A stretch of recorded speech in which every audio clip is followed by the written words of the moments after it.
On cinemas and theatre this episode. Courage or die in cowardice. Join me, Jacqueline Masharia, as we review the film Mission to Rescue.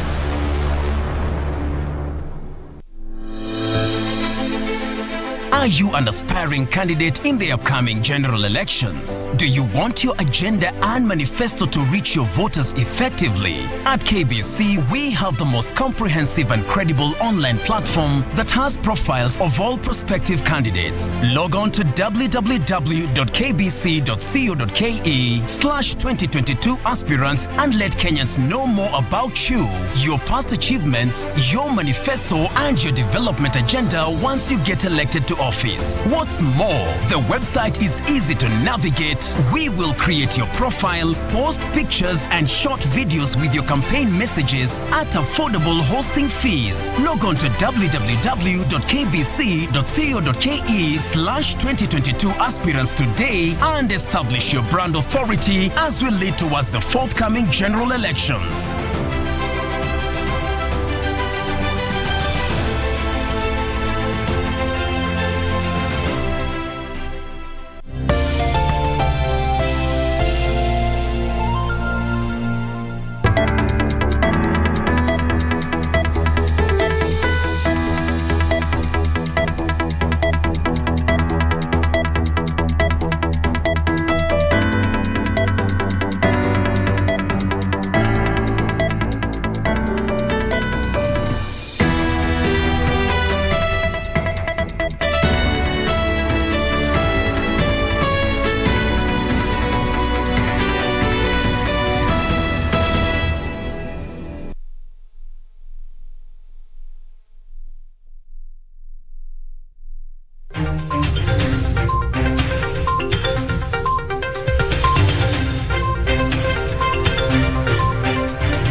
Well, it's the 7th day of March, the year 2020. Time, 9 p.m. East Africa. This is KBC Prime Edition.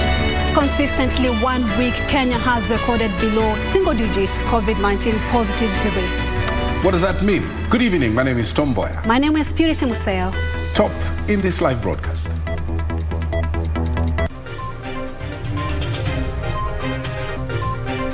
Enough is enough. Kenyans want rogue border riders off the road. Checking your back. KCPE candidates sit exams amid security scare in Baringo. Do not give conditions. Raila says Azimio is only open to like-minded partners.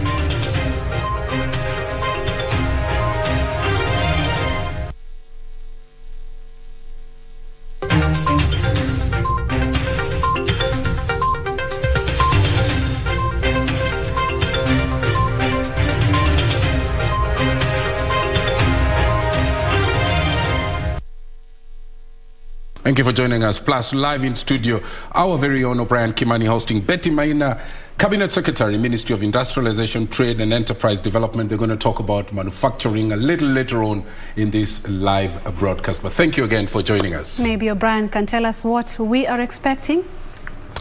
Oh, yeah, definitely. I mean, when you see me here, you definitely see business, right? So, you know, there has always this debate in the tea industry whereby the debate has always been, do we allow machines to be the top placards of our tea, or do we allow human beings to continue with this business? And that debate has never been resolved. But for some strange reasons, it seems like now we are headed back to that conversation. So I'll be giving you more information on that debate and what the Central Organization of Trade Union is saying about that debate. Absolutely. Looking forward to that conversation where we are as a country. At KBC Channel 1 News, at Purity_Museo, at Mboya24. The hashtag is Prime Edition. And Anne Wangeshi is our sign language interpreter tonight. That's right. And we begin with our top story where 16 people have been arrested for assaulting a female motorist along Forest Road. That's here in the capital city, Nairobi, following an alleged traffic accident. A video of a woman being manhandled by a rowdy mob, including boda riders, went viral on Monday, with Kenyans using the platform to express their fury and call for action against what many term as unruly boda culture, which must be stopped. Safina Chinga opens our coverage tonight with that disturbing report. It is this video of a woman being accosted by a group of people along Forest Road that has sparked public fury. Our sources say a group of people, some identified as boda riders, approached the 35-year-old woman's car, demanding that she takes responsibility for allegedly hitting a pedestrian. The recorded scuffle shows the gang stripping the woman of her clothes and molesting her as she screamed helplessly.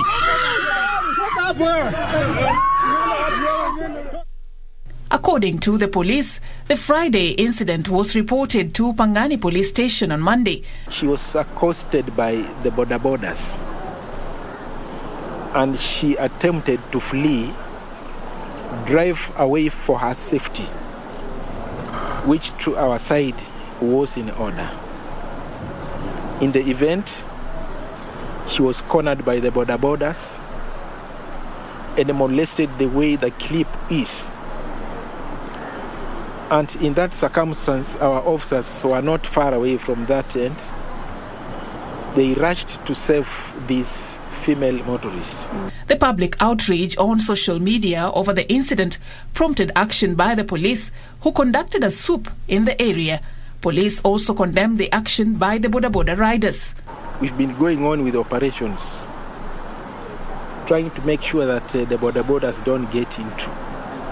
But they have a loophole of maneuvering all through. Despite that, we've made arrests of so many of them. And that operation still goes on, and we shall still go on with it until when that kind of behavior stops. We caution members of the public and the boda people, in the event of any misunderstanding, any issue that is happening, they need to follow the law. No one is an exception. And it is also good when these issues come out, because we are getting to know and to share. And people should not shy out, because as I'm saying, this is an incident that happened on Friday, but it's been reported today. For Prime Edition, I'm Safin Aching Oma. Well, enough is enough. Kenyans have condemned the impunity exhibited by boda riders who accosted and violated a female motorist along Wangare Maathai Road in an incident captured on video. Even as police launch investigations into the matter, Kenyans want rogue riders off the roads and are calling for proper regulations of the sector. Well, the video, which has been widely circulated on social media, is now the subject of an investigation and debate about the commitment to fight gender-based violence. Here's more with Gladys Mungai. Chilling screams of a terrified woman and the wrath of an irate group of men. The contents of a viral video that has got the country talking just hours before the International Women's Day. From senior government officials to Kenyans in general, social media was acted on Monday. Interior Cabinet Secretary Fred Matiang'i said we must protect the roads from such vile and reprehensible acts of aggression. Some argued that the majority of riders are criminal. Something needs to be done urgently to tame the boda industry, said someone. Protective and Safety Association of Kenya, through a statement, termed the incident as an infringement of the constitutional rights of the lady, bordering on sexual and gender-based violence against her person. For Prime Edition, I'm Gladys Mungai. Well, we're going to ask a question. We're basing it on those two top stories that we've just broadcasted. The question is, do you agree with what the Kenyans are saying, that rogue riders should be kept off the road? Tell us what you think. at KBC Channel 1 News, at Purity_Museo, at Mboya24. The hashtag is Prime Edition. Do you know what I think, Purity? No. There are lots of benefits from the boda boda. But the word is rogue. But the word is rogue. Yes. The ugly side needs to be checked. Absolutely. But we want to hear what they have to say. Rogue means there are good riders out here. There are very many good riders who are making an honest living and they are law-abiding, but a select few need to be checked. What do you think? Get texted. Absolutely. All right? Okay, there's an item here in education, the 2021 Kenya Certificate of Primary Education Examinations kicked off Monday with Education Cabinet Secretary Professor George Magoha assuring candidates in volatile areas of their safety. The CS said examination papers have also been secured. Professor Magoha said helicopters will be used in zones that are not easily accessible. That's right. He said that security officers have been dispatched to examination centers that's across the country. Nancy Okware with the details of the first day of the national examinations. The Kenya Certificate for Primary Education class of 2021 began sitting its national examination on Monday in an exercise overseen by a multi-agency team. The over 1.2 million candidates wrote the mathematics paper, English and composition on the first day. Education Cabinet Secretary Professor George Magoha oversaw the exercise in Kakamega County, where he assured learners in insecurity-struck areas of their safety, even as he cautioned politicians against campaigning near examination centers. So if anybody dares, we work with the Ministry of Interior. Do you think the security forces have no authority to flush those people out? We are asking them very politely to go to other venues. In Nairobi County, Interior Principal Secretary Karanja Kibicho was also at hand to assure learners that the government will oversee a seamless exercise. We have ensured that there isn't a chance of anyone to tamper with it. You would have to coordinate hundreds of people to succeed. Kibicho's sentiments were echoed by Rift Valley Coordinator Mohamed Maalim and Coast Regional Commissioner John Elungata. We have restored the integrity of Kenya's exams, and we shouldn't lose it now that we are advancing in it. In Westland Sub-County, 2 candidates are writing their exams in hospital. There are people who are going to those hospitals to administer the exam there, so the issue has been taken care of. A candidate in Kisii County too is confined to a maternity ward after giving birth just hours to the D-Day. Delivery was normal. The candidate is stable. Is at Kisii Level 6 hospital. Again, arrangements have been made to ensure that she takes her exams. A few kilometers at Kiongongi Primary School, a classroom went up in flames before the commencement of the examinations. Now, the head teacher explains very clearly that they don't use gas in this school for any activity. So how the gas cylinder found its way into the school compound and into the classroom is something that the investigating officers will probably help us unravel. 15 inmates at the Kitui GK prison and 20 others in Naivasha are also sitting the national examinations, some of whom are serving life sentences. Nimesoma mpaka standard 7 nikaashia nikiwa raia, lakini nilipoingia hapo alipotuelezea kwamba alipoelezea umuhimu wa masomo, mimi nikachukua hiyo hatua. Alishakuwa nimefungwa maisha, nikaamua kuendelea na masomo. Ninatarajia kwamba nipata alama zaidi ya 270 hivi, ngalau sijawahi kufanya mtihani ya darasa la 8. In Mandera County, security has been beefed up to ensure a smooth examination exercise. Mandera County Director of Education Abdi Sheikh says the examination will be airlifted to all centers that are facing security challenges. Oh, we have no much challenge. The NEC and the government have taken everything taken care of, okay? So I think things will go very well as planned. Migori County Commissioner Meru Mwangi has refuted claims that Migori is a hotspot for exam irregularities. Mwangi says all measures are in place to ensure a credible exercise. On Tuesday, the candidates will write the science paper in the morning, followed by Kiswahili, then Insha in the afternoon.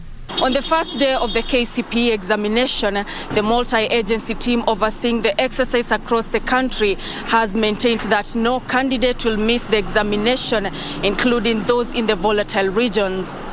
Nancy Okware, reporting for Prime Edition from St. George's Primary School, Nairobi.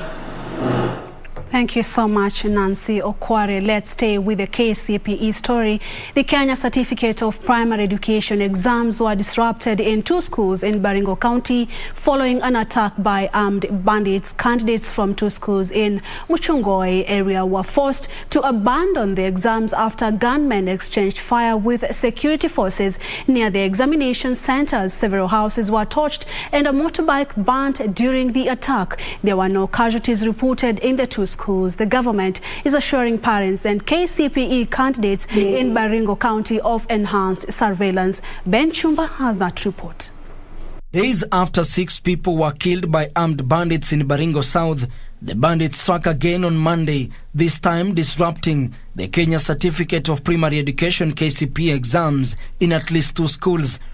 The candidates from the schools in Kapsukum, Mochongoi, Baringo County were forced to flee after gunmen who launched attacks near the examination centers exchanged fire with security forces. That what is happening in Mochongoi is no longer cattle rustling. It is no longer robbery. What is happening in Mochongoi is massacre. We saw masses of people running away from the region. In fact, the whole place is becoming it is becoming just a wilderness because nobody is there now. Several houses were torched and a motorbike burnt during the attack. Tumefahamiwa na wakora, wamechomea watu manyumba, wamefungia wengine wa nyuma kule kusoma hata mpaka saa hatujui ni nini inaendelea huko. Sasa kama exam kweli inaendelea na sisi wenyewe tunahama mama ya hawa watu wenye wako kwa madarasa. Sasa tunaona kweli tunaelekea wapi? Tunauliza international community waingilie hii shida ya insecurity hapa Baringo. The government has set up examination centers in safe areas to avoid the likelihood of more candidates who could miss the national examination. Tumefanya mikakati kuhakikisha ya kuwa watoto wetu wamepewa nafasi kama Wakenya wengine kwenda kukalia mitihani yao. Kwa hivyo tumejipanga na usalama ya hali ya juu itapatikana katika kila sehemu ya hizo mashule.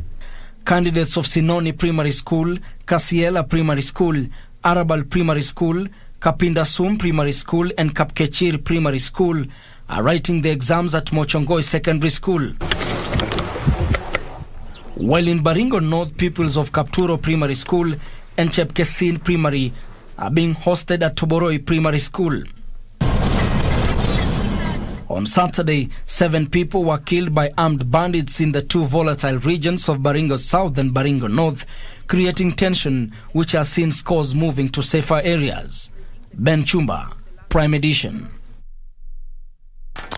Well, from security matters, or better still, lack of it, let's move on. Interior Cabinet Secretary Dr. Fred Matiang'i says some top government officials are the biggest beneficiaries of irregular acquisition of government as well as public land. Matiang'i says that among the most affected is the Prisons Department, which has lost huge parcels of land through the syndicate. The department is now looking to repossess the grabbed parcels after taking stock of what it has lost over the years. Zainab Said reports. Speaking at the Prison Staff Training College in Ruiru, Kiambu County, Interior Cabinet Secretary Fred Matiang'i said the Prisons Department had finished compiling a report on the land it owned, ready to be handed to the National Lands Commission for action. We should ask some of these people if they have any conscience left to think about, not today, think about Kenya tomorrow. Matiang'i said Yatta, Eldoret and Kapsabet are among the prisons largely affected by land grabbing. And it's rotating very nicely. Meanwhile, the National Land Commission, in collaboration with Food and Agriculture Organization and the European Union, have moved to provide guidance on how to engage with communities while undertaking large-scale land acquisition. The issue of the land fragmentation is an emerging concern, and we have experienced land buying companies subdividing land in ASAL areas to uneconomical signs. It was therefore important for the Commission to research on the effect of land fragmentation on land use and food security in 13 counties in Kenya. Already a pilot process has been done in 13 counties. The National Land Commission is recommending transparency during negotiations, compliance to environmental standards and food security, among others, before land acquisition. Much you go about legislating, however much you go about planning, a lot of the fragmentation is actually, and I know this from experience in my area, is actually not formal. A lot of that fragmentation would not have been through physical planning. It would not have been through even formal subdivision. It will be a scenario where the father has divided his land to his sons, and they have put up fences, and they are relaxed there. They have not done any formal subdivision. The European Union and Food and Agriculture Organization have pledged their continued support for the project, which will soon be launched in all the 47 counties. With an EU contribution of 10 million euros, which is 1.35 billion Kenyan shillings, and an FAO contribution of 60 million Kenyan shillings. Help build a food secure country free from hunger and malnutrition.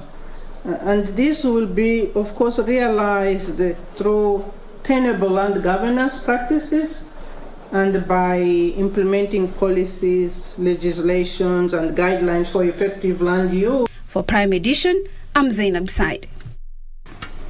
Well, we're taking our first break, and you remember the story on the unruly border culture formed the basis of our question. We are asking you whether you agree that Kenyan rogue border riders should be kept off the roads. Yes or no? Tell us why you agree or disagree at KBC Channel 1 News, at Purity_Museo, and Mboya 24. The hashtag is Prime Edition. We'll be going through your feedback during and before the tail end of this broadcast. We'll be back. Stay with us.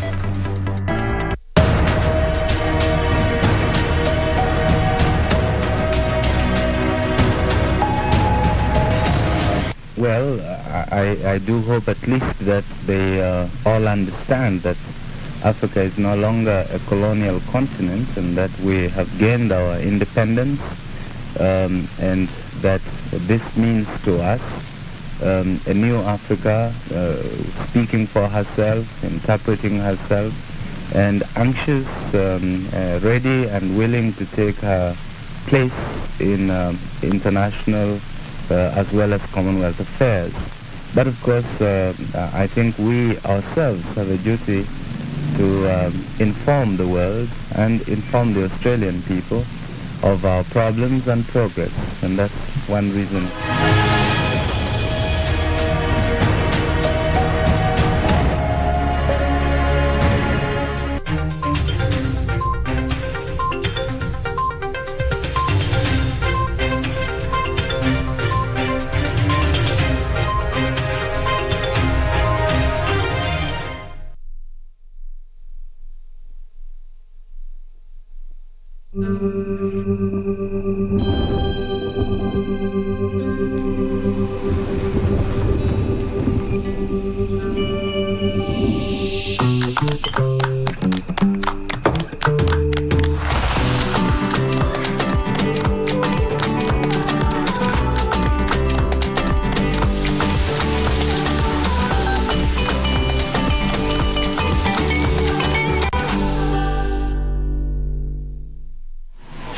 Log on to the KBC website at www.kbc.co.ke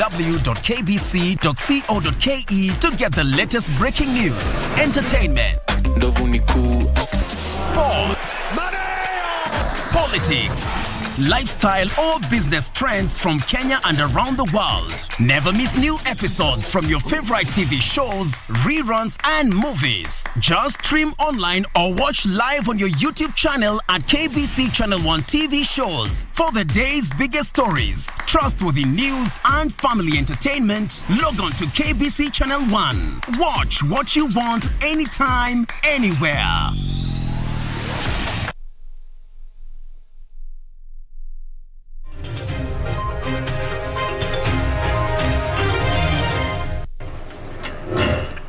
You're watching Prime Edition. Welcome back. Tonight we ask, do you agree that rogue riders should be kept off the road? At KBC Channel 1 News at Purity_Musenda Mboya24, the hashtag is Prime Edition. A tweet from Dr. Fred Matiang'i, CS Interior. I am shocked and disgusted by a viral video clip of a female motorist being molested by suspected border riders along Wangari Maathai Forest Road. We must protect our roads from such vile and reprehensive acts of aggression. He goes ahead to say, I've asked our security agents to ensure that all the perpetrators of this act are swiftly apprehended and suitably punished for their heinous act. Keep telling us what you think about that. Let's now shift our gears to politics. Orange Democratic Movement Party leader Raila Odinga says no one will be forced to join Azimio la Umoja Alliance ahead of its National Delegates Conference slated for this weekend. In an apparent response to Wiper Democratic Movement leader Kalonzo Musyoka, who had called on Raila to commit to a 2017 NASA deal before negotiating to join Azimio, the former premier dismissed those giving conditions before joining the alliance, claiming it would be a coalition of the willing. With Wiper Democratic Movement leader Kalonzo Musyoka appearing to have played hardball when he called on his Orange Democratic Movement counterpart Raila Odinga to honor their secret 2017 pact before negotiating to join Azimio la Umoja, it was the former premier's turn to reciprocate. Ahead of the Azimio Delegates Conference slated for Saturday, Raila said no one would be cajoled to join the alliance. People are going to come to the NDC are basically parties who subscribe to the Azimio ideology. And it is actually an open meeting.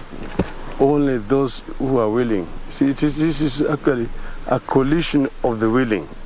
And in what could expose Kalonzo to further alienation owing to the willingness of KANU leader Gideon Moi and UDP Cyrus Jirongo, who are in One Kenya Alliance to join Azimio, Raila welcomed interested parties. We will deal with those who come to us. We will not force anybody or coerce anybody to come to Azimio. Azimio is basically a movement of the willing. Those who want to come to Azimio are free to come. The former Prime Minister was receiving over 20 members of the Murang'a County Assembly who are accompanied by former Gatanga MP Peter Kenneth and 4 area lawmakers. Raila denying that Mount Kenya region was pushing for Kenneth to be his running mate in the general election. We are not yet talking about who is going to be a running mate. We are creating a movement. Correct. We will discuss those issues when the right time comes. We believe we are safe under Raila Amolo Odinga, not just as a community, but as a country. Yes. And we support him without any conditionalities. So we want to tell the people of Murang'a and the whole country that whatever Mheshimiwa Raila Amolo Odinga has been propagating for the people of Kenya, we rally behind him. He has the goodwill of this country, and all the MCAs who have not behind him, those are the people who have lost the election. John Jacob Curia, Prime Edition. Let's stay with politics. The Kenya Kwanza Alliance leadership is calling on county administrations and public servants not to interfere with the Independent Electoral and Boundaries Commission's mandate as it prepares for the 2022 general election.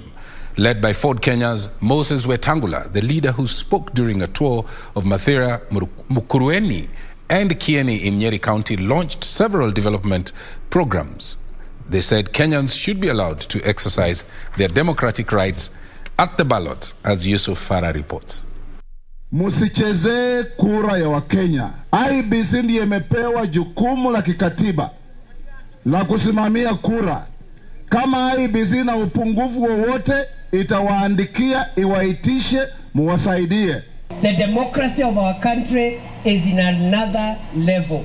They cannot interfere with the election of this country. You must stop those games of pretending that you can form teams to oversee our elections. IEBC is properly funded and IEBC is properly led. hamuna kazi ya kuambia IEBC kile watafanya. Women are being urged to take lead in calling for a peaceful general election come August 9. Public Service, Youth and Gender Affairs Cabinet Secretary Professor Margaret Kobia says women can achieve much more if they unite to support those seeking political office. She spoke during the launch of the Women Mediation Network Kenya United Nations resident. Peter Jackson said the power of women to bring peace cannot be underscored, saying they play a major role as peace mediators and should be supported, especially now that the country is headed to the polls. The new launched Women Mediation Network will gather over 1 million pledges from proponents of peace around the country.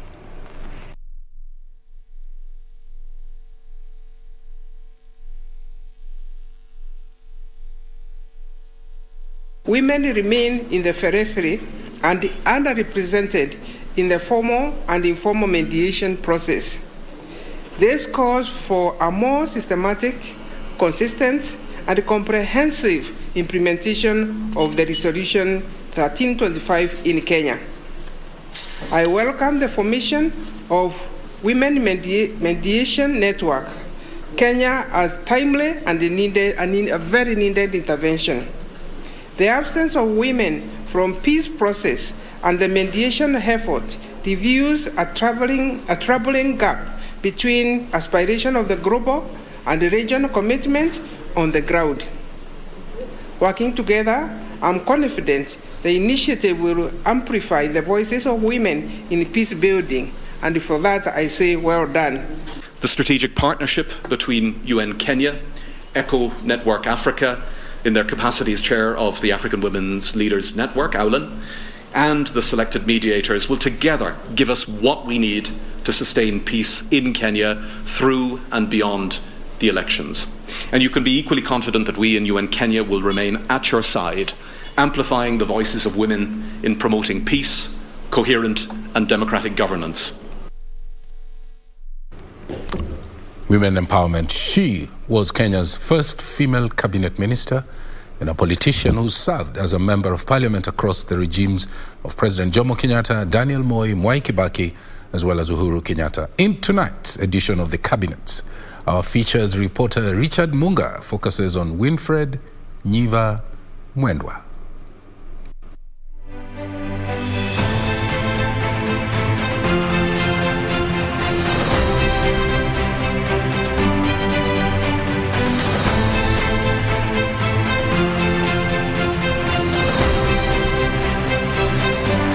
Born on April 29, 1942 in Matinyani, Kitui district, Winfred Nyiva went to Alliance Girls High School for her A-level education. She later joined the University of Nairobi for a diploma course before moving to the United States for Masters in Textile Science Interior Design. Nyiva's political journey would begin in 1974 when she was elected Member of Parliament for Kitui West constituency on a KANU ticket under President Jomo Kenyatta's tenure. She served for one term and was replaced by Permena Sinzilu. She was to make a comeback 13 years later when she was elected in 1992, this time during President Daniel Arap Moi's era. In 1995, President Moi appointed Nyiva Mwendwa Minister for Culture and Social Services, becoming the first female cabinet minister. Nyiva triggered public debate in 1995 when she travelled to the Beijing Women's Conference, tagging along her hairdresser as part of the delegation. In her defence, the minister said she had to look the part as she was representing the country. Nyiva lost her Kitui West parliamentary seat in the 1997 general election and was replaced by Francis Nyenze. She would be elected again in 2002 on a NAC ticket under President Mwai Kibaki, serving for one term as Kitui West MP. Efforts to retain the seat in 2007 proved futile as she lost to Charles Mutisia Nyamai. In the 2013 general election, Nyiva Mwendwa would then make her comeback, this time as the Kitui County Women Representative on a Wiper Democratic Movement ticket. What we want is partnership in development, from our own little home to the the location, to the district, to the nation, developing ourselves in partnership, so that there are no jobs like dirty jobs or hard jobs to be left. That is a job for a woman, and this a job for a man. That is a thing of the past. Nyiva's husband, Kitili Maluki Mwenda, served as Kenya's first Black Chief Justice after the country's attainment of independence. He would later be elected Kitui West Member of Parliament. Since retiring from active politics in 2016 after 40 years, Nyiva Mwenda has devoted her time to promoting gender equality as well as women empowerment in leadership. On the 25th of February 2022, she was awarded the Trailblazers Award, which seeks to commend women who have played and continue to play a big role in women empowerment throughout the country.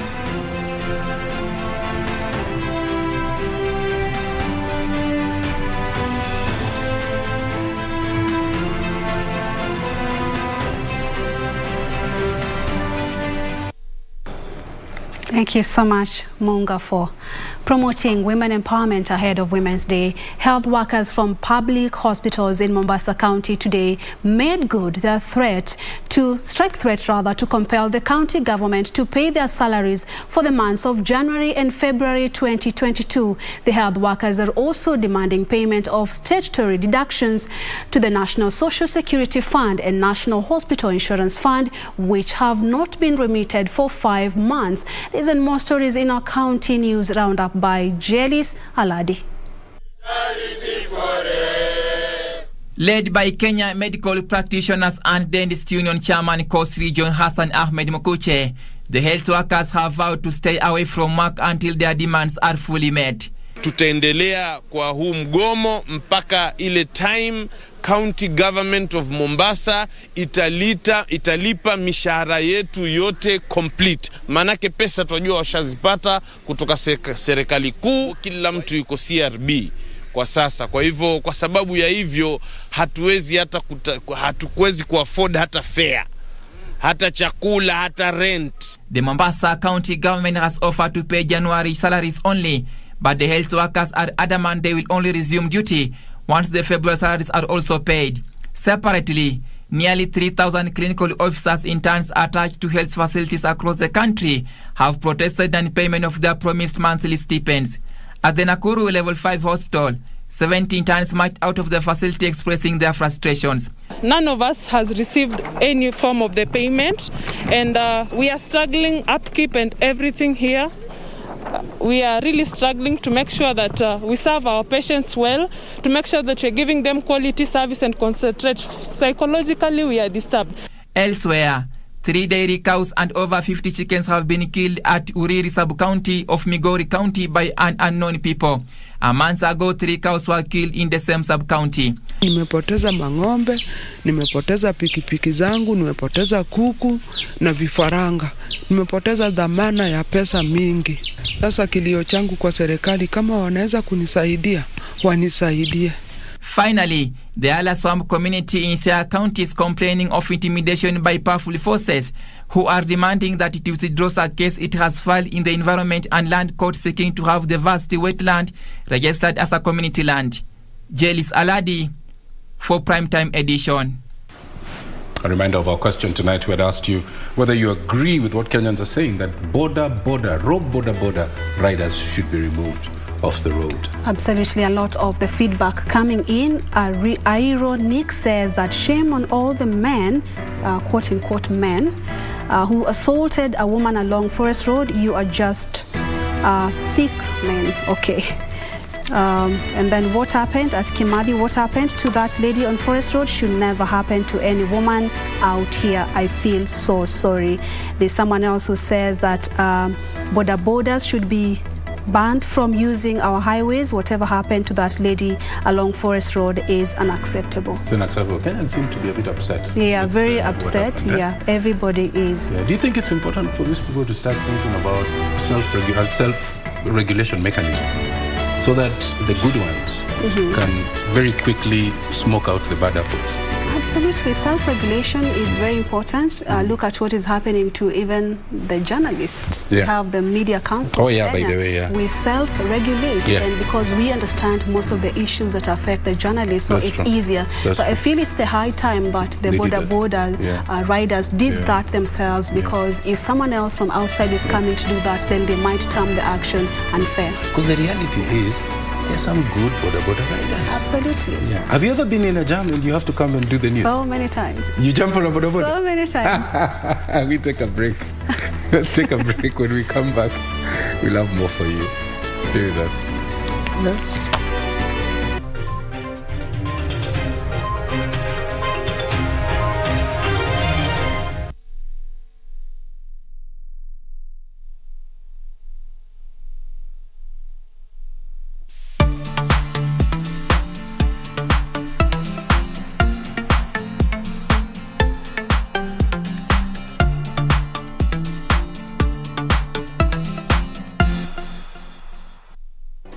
Do you have a news story to share with KBC? Get in touch swiftly on email news@kbc.co.ke or call 0723-892-654 or 0734-780-124.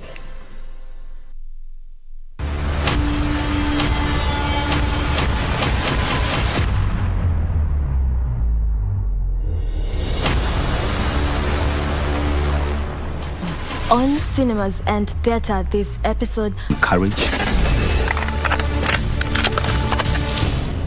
or die in cowardice. Join me, Jacqueline Masharia, as we review the film Mission to Rescue.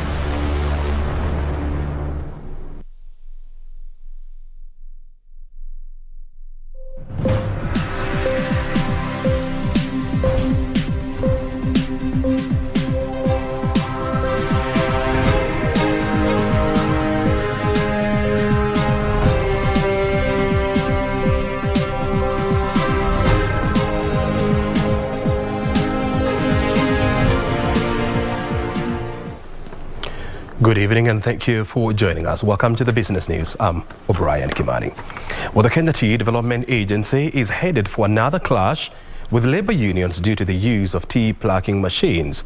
The agency has said it will roll out the use of the machines by the end of this year after years of delays. Agriculture Cabinet Secretary Peter Munya has further said the government will liberalize the import of the system, which is currently a preserve of KTDA. Labor unions have in the past threatened to sabotage the tea business in the country if the government allows the import and use of the machines in the country. In 2017, Central Organization of Trade Unions threatened to lead a countrywide tea worker strike after the Court of Appeal ruled in favor of tea multinationals to integrate tea picking machines in their operations. Another new round of legal battle is brewing as KTDA is seeking to scale up use of tea picking machines among smallholder tea farmers after a green light from the Ministry of Agriculture.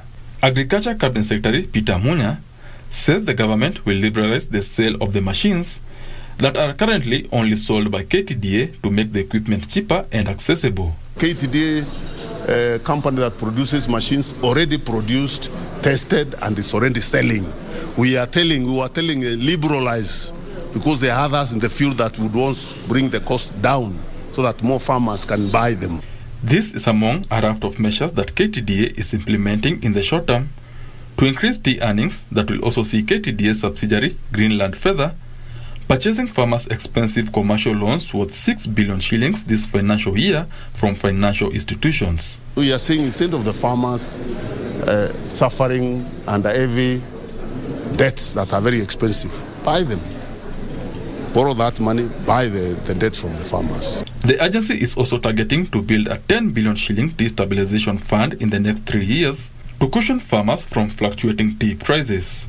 The agency is seeking 4 billion shillings from Treasury in the next 2 years to operationalize the fund.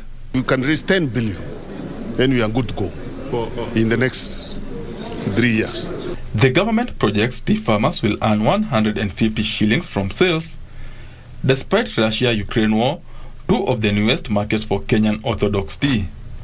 Benson Rioba reporting for Prime Edition.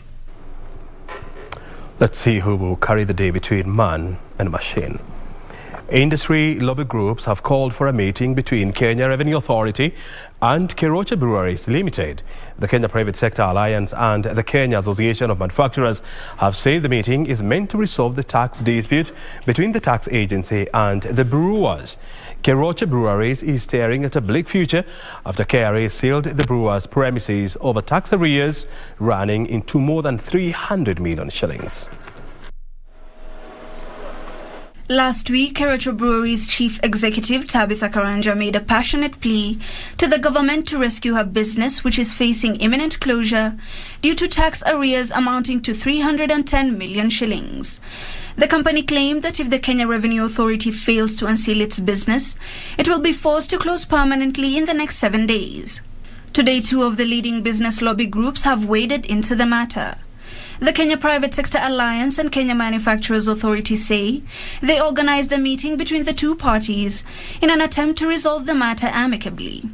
Following a Twitter thread on the matter, the private sector apex body notes that they are committed to providing an enabling business environment for member associations and corporates. However, the two bodies have said Keroche's matter has been complicated by non-regularization of its membership in KEPSA and CAM. This comes even as Nakuru leaders urged the Revenue Agency and the National Treasury to resolve the Keroche matter urgently. We cannot sit back and watch as we destroy a local industry that has offered thousands and thousands and thousands of jobs to our young people coming down just for things of, amicable resolution that will not hurt the common citizen. That this need to be done with an immediate effect, so as to make the running of the local investment and safeguard.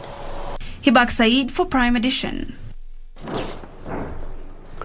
Urban planning and funding is expected to dominate conversations during the upcoming Regional Afri-City Summit in Kisumu City. The meeting is coming at a time when Africa is battling with a surge in urbanization that is growing at a rate of 5% annually.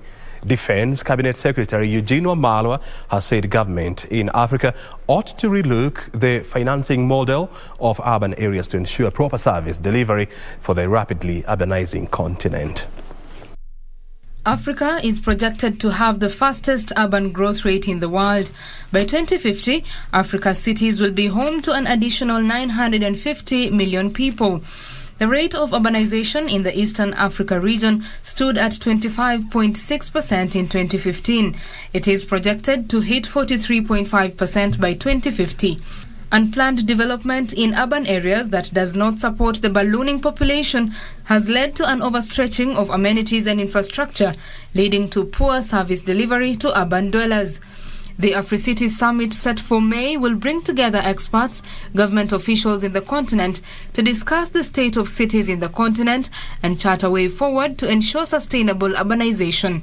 Defense CS Eugene Wamalwa says insufficient funding is hampering service delivery to people living in urban areas. It is also important to campaign for the upgrading of various infrastructure within these cities. I therefore laud the UCLGA for the bold move it has taken to be holding the summits in intermediary cities, which I believe will lead to more organized growth and development in the cities. Officials say there is need to leverage on innovations used in developed economies to prepare for the projected influx of urban dwellers. We have the vehicle that will give us direct access to international financial markets to help finance critical development agenda and the much-needed evolved services such as health, water, and agriculture. Which means that if this urbanization is well managed and planned and can be a driver for economic transformation for Africa, because we will be able to bring jobs in secondary cities through economic zone development, and I can cite the example of Ethiopia, where UN Habitat is supporting what we call the regional planning process. COVID-19 exposed the need to have functioning communities with services closer to the people. Planned and controlled urbanization has been pitted as an economic driver for the continent. Remember, the Afri-City Summit is expected to take place in the city of Kisumu in the month of May. Well, the government has embarked on developing a national maritime security strategy to address maritime security challenges. This is expected to bolster efforts to tap the 500 billion shillings blue economy.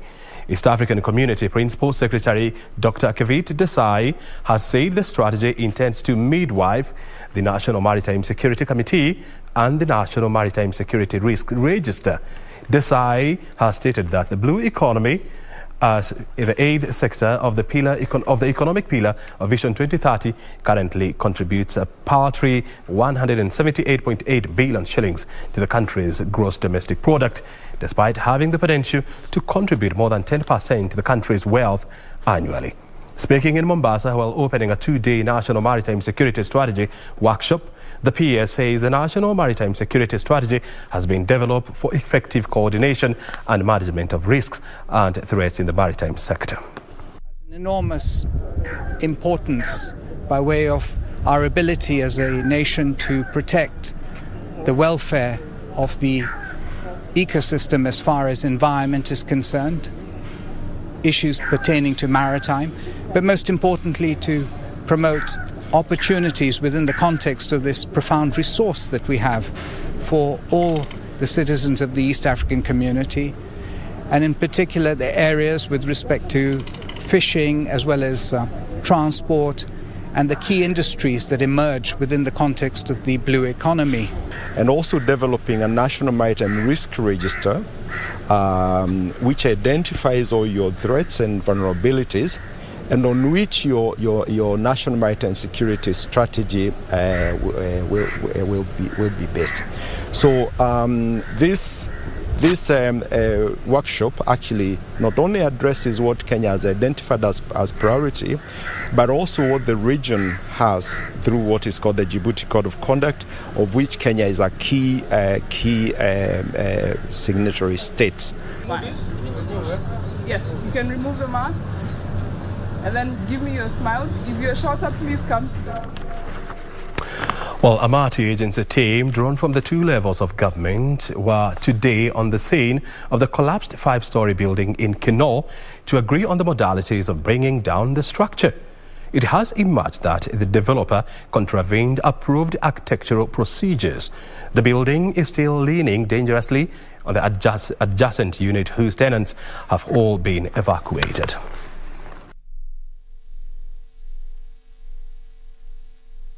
The team has produced the preliminary report, which is indicating that the building has totally collapsed. The columns have given in, and what is holding it now is just because it's leaning on the next building. Otherwise, the building is, if there was no other building, it would be totally down.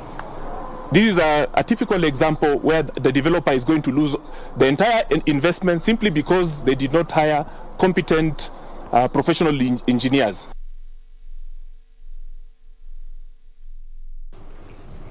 So now to have a look at the Forex and money market reports next.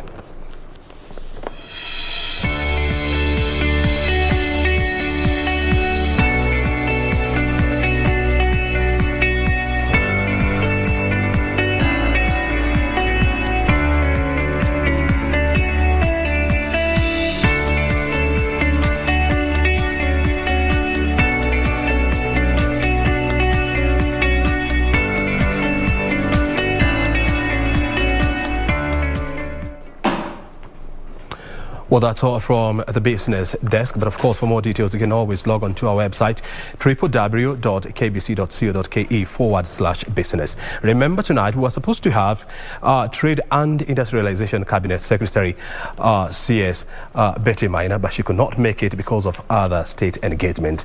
We're looking forward to having her in studio in the not-so-distant future. My name is Mboya. Thank you for your time.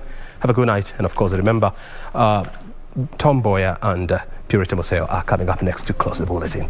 Thank you and good night.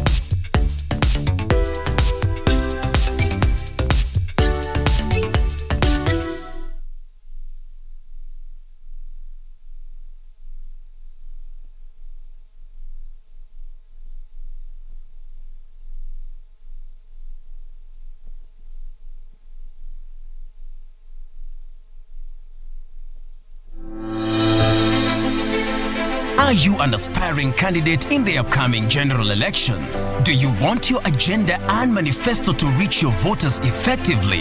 At KBC, we have the most comprehensive and credible online platform that has profiles of all prospective candidates. Log on to www.kbc.co.ke/2022 aspirants and let Kenyans know more about you, your past achievements, your manifesto, and your development agenda once you get elected to office. What's more, the website is easy to navigate. We will create your profile, post pictures and short videos with your campaign messages at affordable hosting fees. Log on to www.kbc.co.ke/2022 aspirants today and establish your brand authority as we lead towards the forthcoming general elections.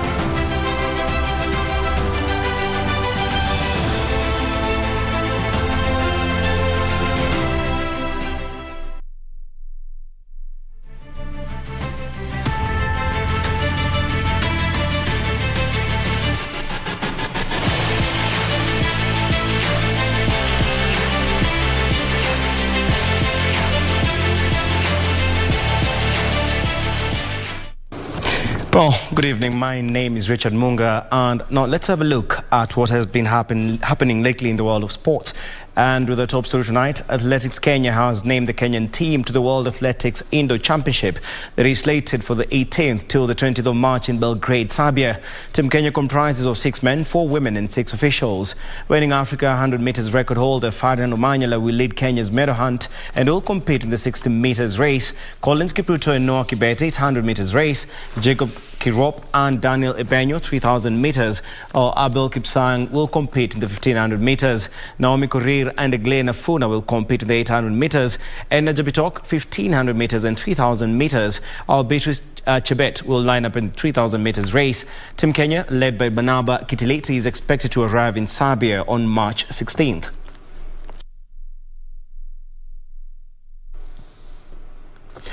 Meanwhile, national tennis wheelchair team is confident of performing well in the forthcoming World Cup team qualifiers that are set to be held between the 17th and the 22nd of this month in Turkey. Head coach Lawrence Karanja has called on the government to procure the necessary equipment, including flexible chairs, as they prepare to effectively participate in the global event. The team has been training at the Nairobi club here in readiness for the event, set to be held in Turkey as from 17th of this month. Speaking after the team's training, head coach Lawrence Karanja praised the squad and expressed confidence that they would achieve the best results in Turkey and boost their chances of advancing to next year's Olympics. 21 days has been really productive, and the players, we have gone through all the paces that we can possibly go through. And I think they're very well prepared now than they have ever been. His words were echoed by women's team captain Jen Denga, who stated that the team is adequately prepared and would fly the Kenyan flag high. Truth be told, this Kiwanja is the gym. It's an amazing job that they have done. We used to feel so fatigued, but now we can run. You can even see my wheelchair. It's so nice. Changamoto ni wheelchairs. Kwa sababu wenzetu kule wana zile wheelchairs ambazo ni za hali ya juu nyepesi, ambao kwa movement anapiga one movement sio kama 1 2 uweze kufikia mpira. The Kenyan squad includes Rajab Abdallah, Warioba Matano, Caleb Odio, Itaken Timoi, John Wambua, Asia Sururu, Jen Denga, Phoebe Masika and Patricia Mativo. The Kenya wheelchair tennis team is expected to leave the country on 10th of this month and has vowed to keep the Kenyan flag flying high. For Prime Edition Sports, my name is Daniel Mwendwa.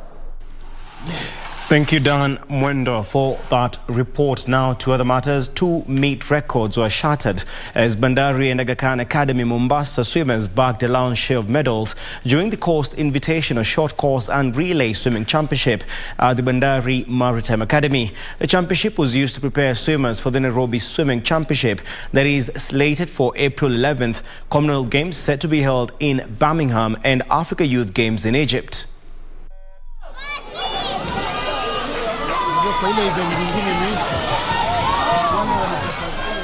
Rising star Maria Bianchi set her second meet record in girls 14 to 15 years 100 meters backstroke of 1 minute 09.71 seconds. Bianchi broke the 2019 record set by Kena Mwegi of 1 minute 11.35 seconds. The swimmer also set a new meet record in girls 14 to 15 years 100 meters individual medley of 1 minute 11.30 seconds after shattering the previous record held by Emily Muteti of 1 minute 11.53 seconds set in 2013. In boys 12 to 13 years, 200 meters breaststroke, Amil Mravij of Bandari Swim Club smashed Tori Proga's 2010 record of 2 minutes 56.24 seconds after registering a new record of 2 minutes 52.89 seconds. In the boys 10 to 11 years, 200 meters medley relay, Bandari's team of Saleh Yusuf, Matthew Gitonga, Nel Thuranera, and Omar Ashraf clocked 2 minutes 57.35 seconds to win the race. The club went ahead to win the mixed 10 to 11 years 400 meters freestyle relay with a time of 5 minutes 50.99 seconds. I want this to be like a motivation for the younger swimmers to be more motivated to swim, because swimming is an amazing sport. Like, I can come home from a stressful day, and when I'm at the pool, I'm just so relaxed because the water is nice. And I have so many people that push me. I have Abdallah, I have Wajad, I have Kaku, Samir, and especially my coach. I'm so grateful for all of them, because without them, I wouldn't be where I am. The challenges has always been the sponsorship of these events. I mean, Coast Amateur Swimming Association is comprised of volunteers who just volunteer their time. So getting sponsorship to be able to run a gala in a very, very power manner, including giving awards, monetary awards to the winners, will really be welcomed. But over and above that, we want to say it's been fantastic. We thank God for everything that's happened so far. The championship was used to prepare swimmers for the Nairobi Swimming Championship, slated for April 11, Commonwealth Games set to be held in Birmingham, and Africa Youth Games in Egypt. Now, globally, the International Gymnastics Federation is investigating Russian gymnast Ivan Kuliak after wearing a national war symbol, that is Z or Z, on his chest as he stood next to a Ukrainian rival on the podium in Qatar yesterday. The letter Z has become symbolic with Russia's invasion of Ukraine and has been seen painted on the side of tanks and military vehicles. The International Gymnastics Federation, FIG, has opened disciplinary proceedings against Ivan Kuliak for his shocking behavior after wearing a national war symbol at the Apparatus World Cup in Doha. After winning bronze medal, Kuliak taped a letter Z onto his chest and took to the podium next to gold winner Ilya Kovtun of Ukraine. The letter Z has been symbolic with Russia's invasion of Ukraine and has been seen painted on the side of tanks and military vehicles, as well as being worn by pro-war politicians in Russia. From today, Russian and Belarusian athletes, officials, and judges will not be allowed to take part in FIG competitions or FIG-sanctioned competitions. Now, back home, the 2022 Kenya Hockey League season began in earnest over the weekend at the City Park Hockey Stadium in Nairobi, with teams ready to make a great run at the end of the season. Women's Premier League defending champions Blazers, formerly Telkom, played their opening match with great performance of 3-0 against Sliders. The team a brace while Eliana Chebet scored the third goal. The FG Wolverines and Amira ended their match to a goalless draw. The men's Premier League side saw USIU men draw with the Sailors team at 1-1, while Green Sharks' match against Park Road was called off due to a power outage on its third quarter, with Green Sharks leading 3-1. The final quarter will be played this Saturday at City Park Hockey Stadium. On the Super League tire, the skillful Wazalendo Masters managed a 1-1 draw against the fast-paced JKUAT men, while Technical University of Kenya lost to KCA University 0-2. For sports, I'm Nora Mungi. Well, as always, www.kbc.co.ke is where you can find all the stories that we have for you tonight, as well as other sports update. But for now, that's it from me and the entire sports desk. Do have a good night. I'm Richard Munga. But don't go too far. Museo and Mboya are on the other side of the studio. Good night. Thanks, Richard. The question we had asked you tonight was whether you agree with Kenyans. Kenyans were really upset, and they were saying that rogue boda riders should be, kept off the road. Yeah, and those are some of the views from Kenyans that Channel 1 reached out to them and asked them that question. But we also see Kenyans on social media so upset about what happened. And of course, we just read a tweet from Interior CS. CS, yeah. Yes, so let me just sample a few of them before we wrap up. Bravin Yuri, the forest road incident must be the last we hear about border people harassing Kenyans. This hard mentality they have should be stopped.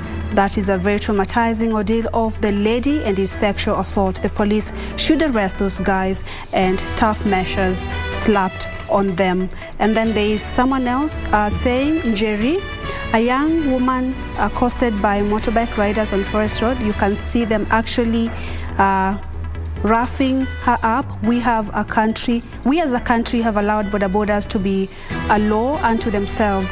Her screams of terror and fear are telling a story of how we invalidate women.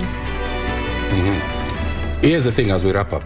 Three quick points. Borders, number one, they provide livelihoods for the unemployed youth. Number two, you are able to penetrate those deep locations, the ones that you'd ordinarily not get to. And number three, I think is a good alternative for beating down.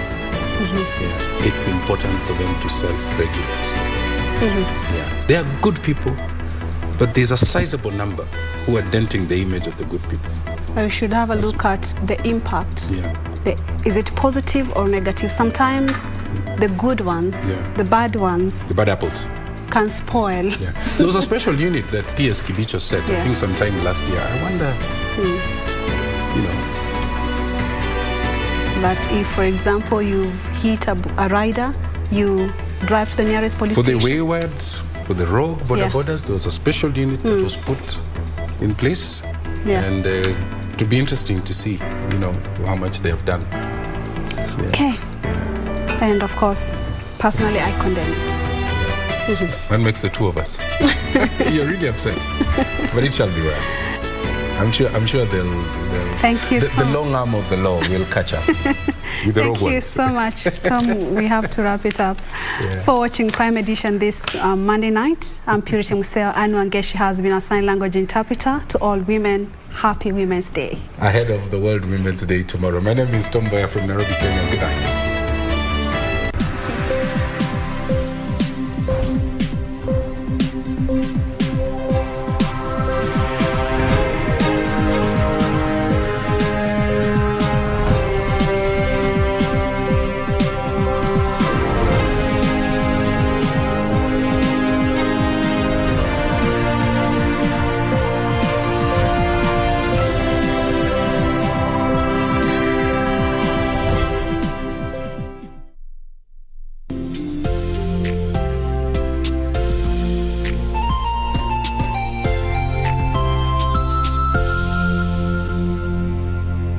Kupata skiza tune ya Sitoki Jikoni kwenye simu yako, dial *811 *816#. Umeingiaje kwa hii jikoni? Wewe achana bwana, wewe ujui tulitokea wapi? Acha hata wewe toka hapa. Wacha upuzi yako hiyo. Toka nje bwana. Hii jikoni niko hapa ndani. Na nitakaa hapa and make decision. Wacha maneno yako bwana, toka nje bwana. Wewe unajua tulijenga hapa watu wawili hii jikoni. Wewe kwa wakati nilikuwa naandikishana contract ya kufanya kazi kwa hii jikoni. Wewe toka bwana, wacha. Kupata skiza tune hiyo ya Sitoki Jikoni, dial *811 *816#.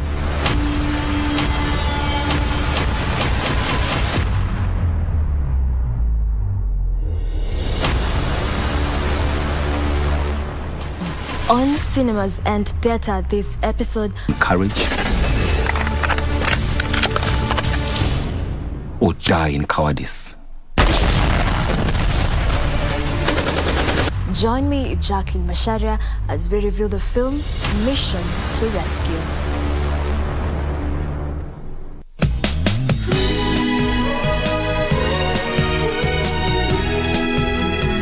I did something stupid. Dad, what are you talking about? It seems like He's not going to agree to your divorce with Pinky. You said you wanted to marry Helen, but you were meeting with Shannon in secret and colluding with her to fool me. I didn't expect you'd return my kindness like this. You even tried to take what belongs to Pauline.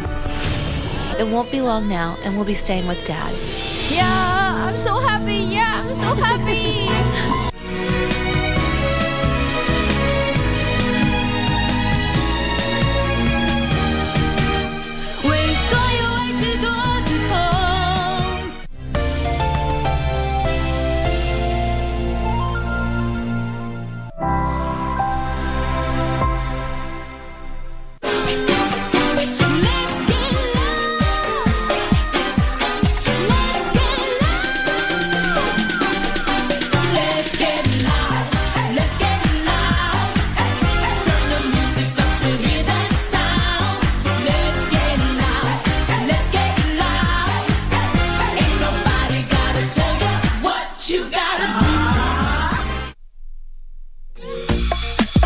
Kosa mimi appetite na kuanga daily na kisaik, hata tumbo iende hunger strike, bora tu nione food on site.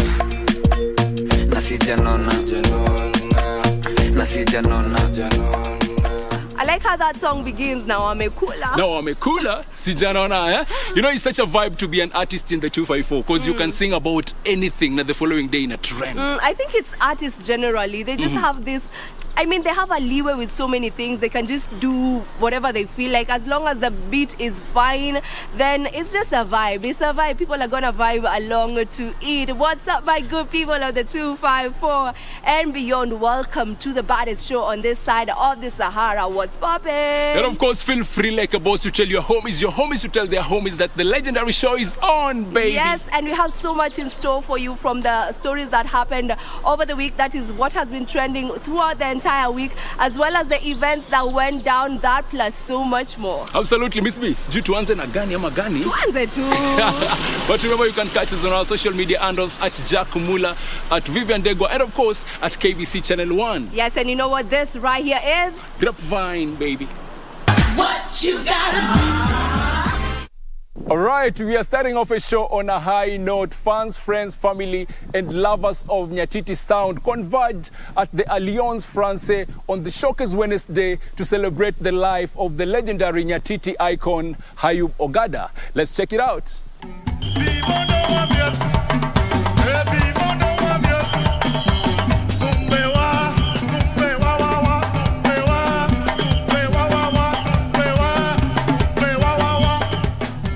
This wasn't just any ordinary concert. It was a celebration of the life and legacy of one man, Job Seda, popularly known as Hayub Ogada.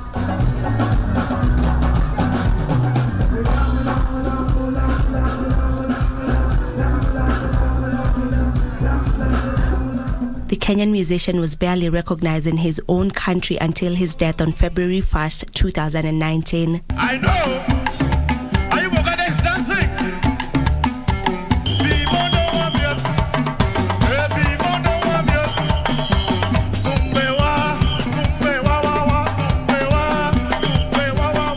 Other than playing Koth Biro on repeat in our houses and radio stations, we needed something more to remember him by.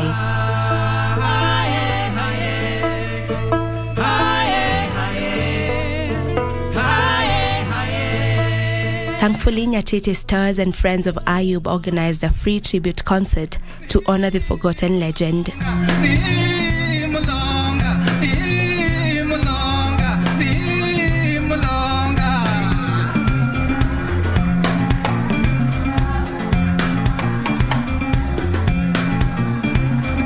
I'm here because of a guy called Hayub Ogada. I met him. I listened to him. And apart from anything else, if you hear music, I'm a filmmaker. If you hear any music without Hayub Ogada, what are you talking about, man? I like traditional songs, and I came to have fun with the Hohangla, the Orutu, the Tung. Wednesday, 27th February, by 7 p.m., the Alliance Francaise Garden was so full you could barely find an empty seat. All these people were brought together by a man whom many had never met, but were touched by his soulful Luo music.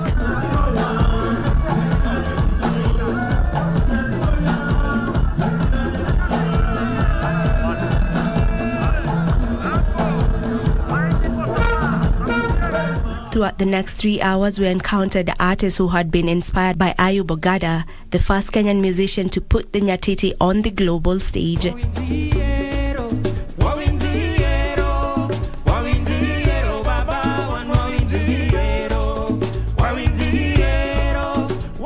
Ayub also changed the original style of playing the instrument from the ground to his lap. This has allowed women to play the instrument easily. It was once a taboo for women to touch the nyatiti, let alone play it.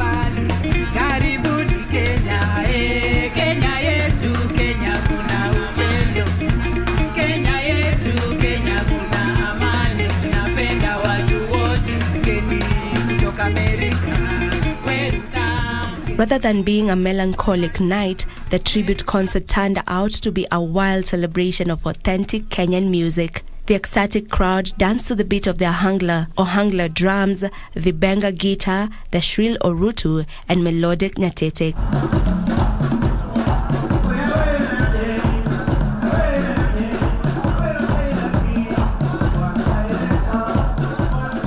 To close the concert, they performed covers of their Ayub favorites, Ondiek and Kothbiru.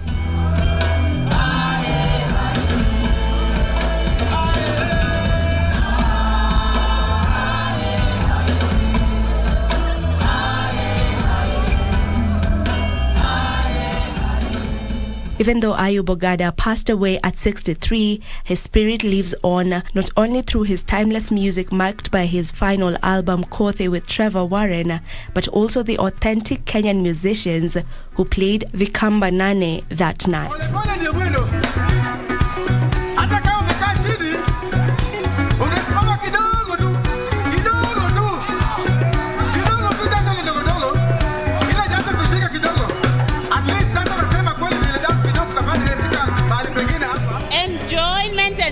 Enjoyment, yeah. Nyatiti, excellence. On our link-up segment, we got to link up with Eric Omondi, who paid a courtesy call to the management of KBC, where he wanted to talk to the management about the 75% local airplay for, local artists to just get that airplay, for them to be able to, have their content out there and not try and compete with Nigerians and Tanzanians. How about we listen in and find out what he had to say?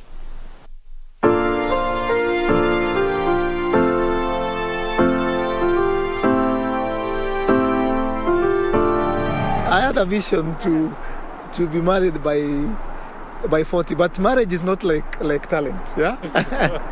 Talent tunaweza amka leo tuseme tunaenda Bungoma kesho na MD approve. But marriage is a totally different dynamic, yeah? So muniombe, sio sarakasi ile. So muniombe sana. I'm still trusting God. Niowe juma madhe ameleta shida, nasema kijana unazeeka. But I'm hopeful.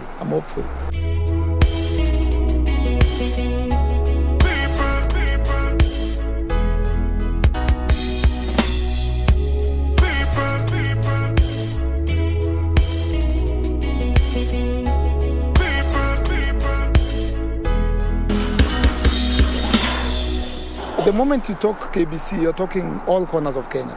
You're talking toddlers, children, parents, grandparents. So you're talking family. So, and that's another thing, as I've said, we've been discussing that. And most media houses have been raising that because of the generation that we are in. They're requesting that also as we bring content, let it be content that everybody can watch. So ati content ikikuja tena, father anasema mwende mwoshe vyombo, hapana. Ama mdi lazima aweke saa 7 usiku. So this campaign is to call upon Kenyans. And when talking about talent, we want to start tapping them from as young as standard 3, mtoto wa lower primary. Kama nazaimba, tunaanza hapo.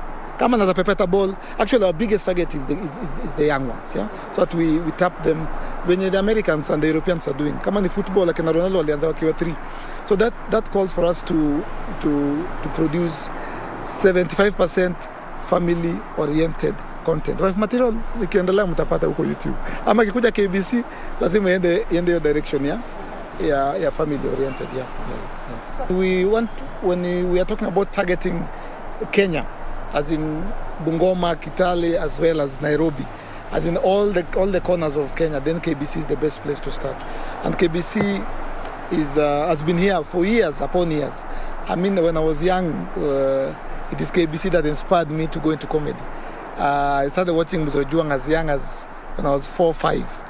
And by the time I was getting to upper primary, I always told my mom, nataka kuwa kama Museo Juang, ama Tama bin Tama, ama Torongongo. You see?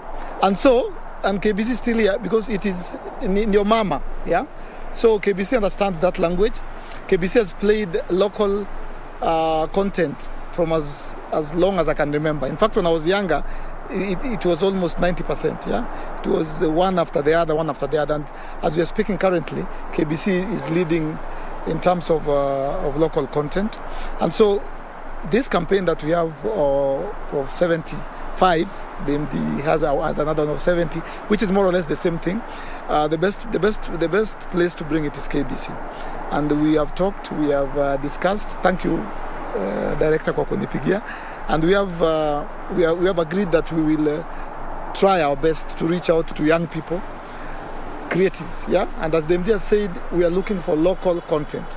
Not local music or comedy, yeah, not the conventional ones. Whatever you can do. Kama talent yako ni kupika ugali, tuonyeshe. Kama talent yako ni kuwa acrobat. So we are trying to find out a platform where we can bring young Kenyans and even all Kenyans, yeah. Inaweza kuwa myang, inaweza kuwa ni mzee, inaweza kuwa na mzee mwenye anajua kurap, yeah. Yes, so we want to bring all talents under one roof, yeah, through KBC. Yes. Normally I can tell you some of these things really don't cost anything. Very little. Yes. It's just a question of having an idea. So Eriko bwana lazima unaona hapa mahali wameandika Elizabeth Omola. Inawezekana in 10 years ikwe tubadilishe sasa tutoe Elizabeth Omola tuweke Eriko Omola. Today we are very privileged, very happy to have a very special guest. His name is Eric Omondi. As you may be aware, KBC has been at the forefront of spearheading local content. In fact, our determination is to go way beyond, which we have already done, to go beyond the statutory content of 40-60 ratio in terms of foreign to local content. Our determination is to go to 70-30 in favor of local content.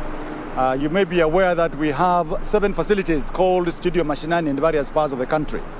Nairobi, Mombasa, Murang'a, Kitui, Kisumu.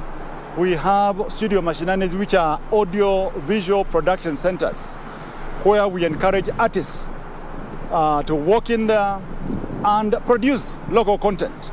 And beyond producing that local content, we are providing channels where that content is going to be disseminated.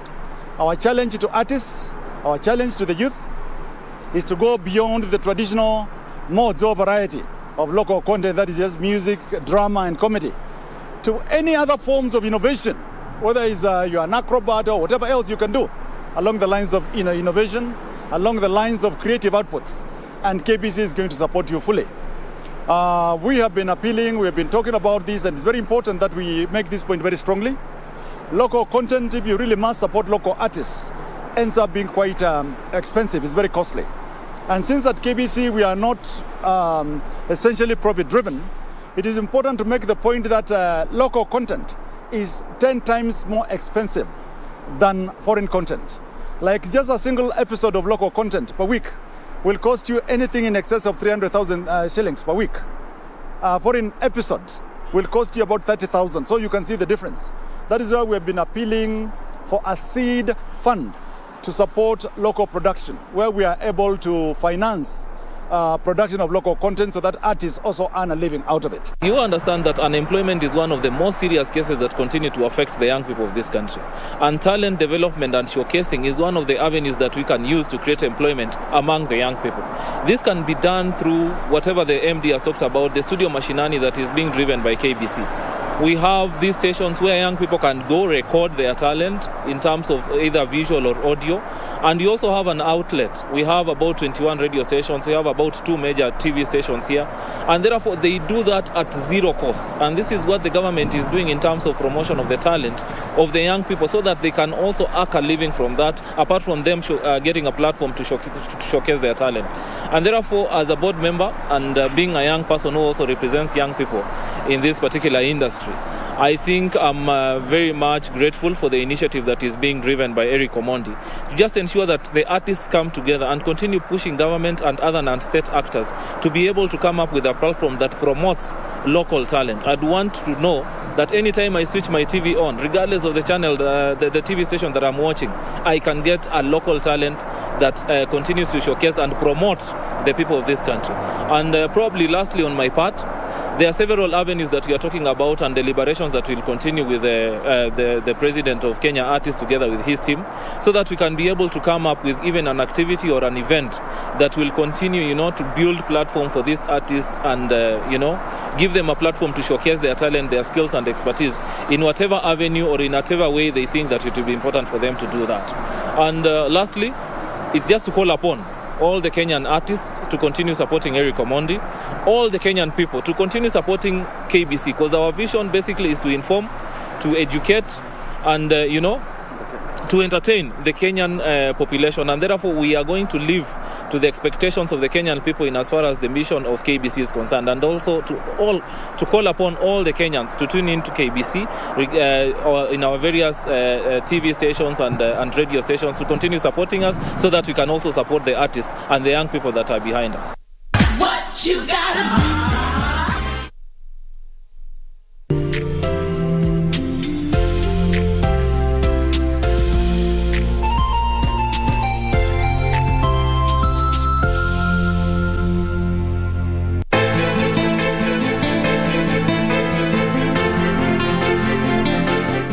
Kukanya mara nyingi sana uachane na Kate, lakini usikii mwanamume we. Matatizo, jibu maswali yangu vile ninavyokuuliza. Wasikia? Basi salamu usinipe, kwako pia utanikaribisha. Utoka hapo sio kanguka kwa maji, unataka kuniletea shida wewe? Unatafuta nini? Mbona ulikuwa utaki nije? Sitakataa uje. Ukasisha watu amani. Kisa ni mali mama.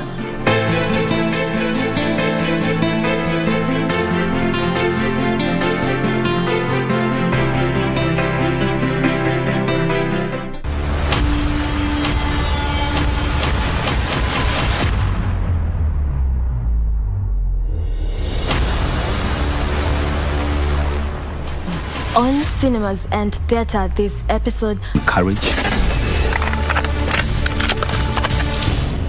or die in cowardice. Join me, Jacqueline Masharia, as we review the film Mission to Rescue.